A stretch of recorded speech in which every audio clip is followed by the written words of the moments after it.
Hello আমার student বন্ধুরা, আবারও হাজির হয়েছি তোমাদের সামনে মডেল অ্যাক্টিভিটি টাস্ক নিয়ে। তোমাদের সপ্তম শ্রেণী পার্ট 3। আর আজকের বিষয় হলো ইতিহাস। ভিডিওটা শুরু করার আগে বলি, ভিডিওটি প্রথম থেকে শেষ পর্যন্ত ভালো করে দেখো। ভিডিওটি ভালো লেগে থাকলে অবশ্যই একটি লাইক এবং বন্ধুর সাথে শেয়ার করো এবং চ্যানেলটিকে সাবস্ক্রাইব করে পাশে বেল আইকনটিতে ক্লিক করো। দেখো তোমাদের প্রশ্ন তোমরা স্ক্রিনের সামনে দেখতেই পাচ্ছ ইতিহাসের। এইবার আমরা আলোচনা করব পরপর। দেখো প্রথমে তোমাদের কি দিয়েছে, প্রথমে দিয়েছে যে সঠিক উত্তরটি বেছে নিয়ে শূন্যস্থানটি পূরণ করো। প্রথম প্রশ্ন কি আছে, সড়ক-ই-আজম নির্মাণ করেছিলেন কে? হুমায়ুন, শের শাহ না আকবর? কে নির্মাণ করেছিলেন? উত্তর কি হবে? উত্তর হলো কি শের শাহ। দ্বিতীয় প্রশ্ন কি দিয়েছে দেখো, বীরবলের প্রকৃত নাম কি ছিল? বিষেন দাস, চরণ দাস নাকি মহেশ দাস? উত্তর কি হবে তাহলে? উত্তর হবে কি মহেশ দাস।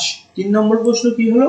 3 নম্বর প্রশ্ন, ধসালা বন্দোবস্ত প্রবর্তন করেন কে? এটা কি আকবর, শাহজাহান নাকি ঔরঙ্গজেব? উত্তর কি হবে তাহলে? উত্তর হলো কি আকবর।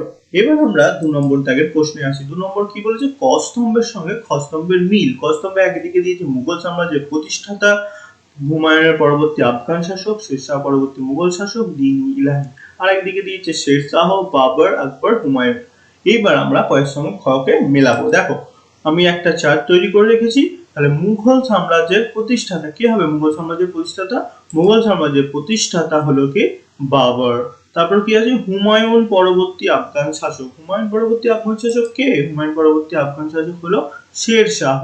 তারপরে কি আছে, শের শাহ পরবর্তী মুঘল শাসক। শের শাহ পরবর্তী মুঘল শাসক কে? হুমায়ুন।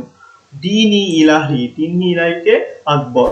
তাহলে কি হলো, মুঘল সাম্রাজ্যের প্রতিষ্ঠাতা বাবর, হুমায়ুন পরবর্তী আফগান শাসক শের শাহ, শের শাহ পরবর্তী মুঘল শাসক হুমায়ুন, আর দিন-ই-ইলাহি গ্রন্থ বা দিন-ই-ইলাহি যে ধর্মমত প্রবর্তন করেন কে? আকবর। এবার আমরা পরের যে প্রশ্নগুলো আছে দেখি, দু এক কথায় উত্তর। যেমন পানিপথের প্রথম যুদ্ধ কাদের মধ্যে হয়েছিল? পানিপথের প্রথম যুদ্ধ কাদের মধ্যে হয়েছিল? 1526 সালে লোদি বংশের শেষ সুলতান ইব্রাহিম লোদি ও মুঘল সাম্রাজ্যের প্রতিষ্ঠাতা বাবরের মধ্যে পানিপথের প্রান্তরে পানিপথের প্রথম যুদ্ধ হয়েছিল। এই যুদ্ধে বাবর জয়ী হন এবং ভারতে মুঘল সাম্রাজ্যের সূচনা করেন।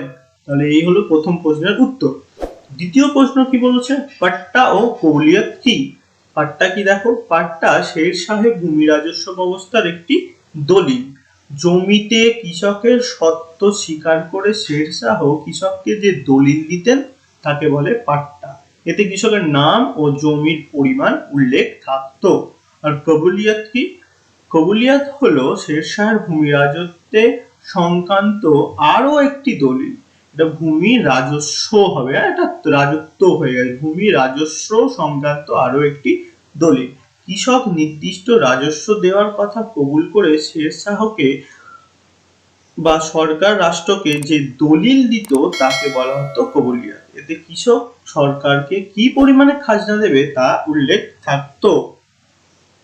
তারপরের যাই প্রশ্নটা, পরের প্রশ্ন কি আছে, দাগ ও হুলিয়া কি? এটা একটু বড় করে লেখা আছে, একটু ভালো করে দেখো তাহলে বুঝতে পারবে দাগ ও হুলিয়া কি। দেখ, সুলতানি শাসকদের একমাত্র আলাউদ্দিন খিলজি বুঝতে পারেন যে নতুন রাজ্য জয় ও মঙ্গল আক্রমণ প্রতিহত করার জন্য একটি শক্তিশালী সৈন্যদলের দরকার।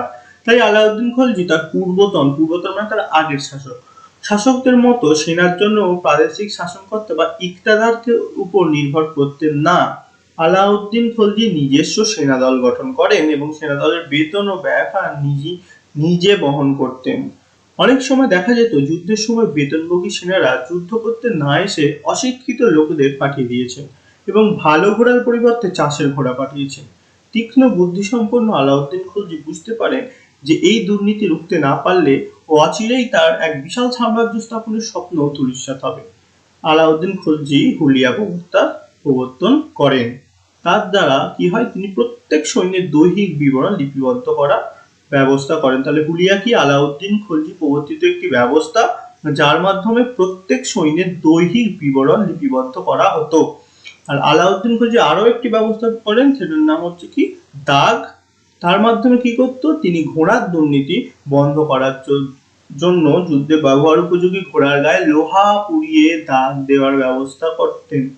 সেই প্রবর্তিত কথাকে বলা হতো দাগ। তাহলে দাগ আর হুলিয়া কি জানলে। তারপরে দেখো, আবুল ফজল কে ছিলেন? আবুল ফজল ছিলেন আকবরের রাজসভার শ্রেষ্ঠ কবি। তিনি আকবরের যে নবরত্ন ছিল তার মধ্যে অন্যতম ছিলেন। আকবর তাকে কবিপ্রিয় উপাধি দেন। তার রচিত গ্রন্থ হলো আকবরনামা, আইনি আকবরী।